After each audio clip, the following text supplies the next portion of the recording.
కొంతమంది అంటారు, మీ దేవుడు నిన్నగాక మొన్న పుట్టాడు కదా, మీ దేవుడు నిన్నగాక మొన్న పుట్టాడు కదా, ఆయన అట్ట దేవుడు అవుతాడు.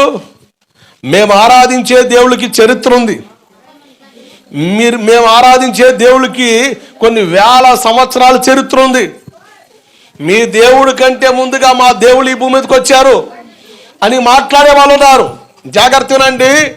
బైబిల్లో యేసు ప్రభువారు పుట్టారన్న పదం 2-3 స్థలాల్లో కనబడితే 5-6 సంగతులు ఏమని చెప్తున్నాయంటే ఆయన వచ్చాడు.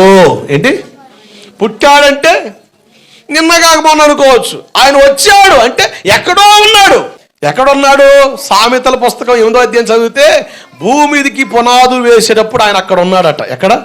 భూమికి పునాదులు వేసేటప్పుడే ఆయన అక్కడ ఉన్నాడు. జగత్ ఉత్పత్తికి మునిపే ఆయన ఉన్నాడు.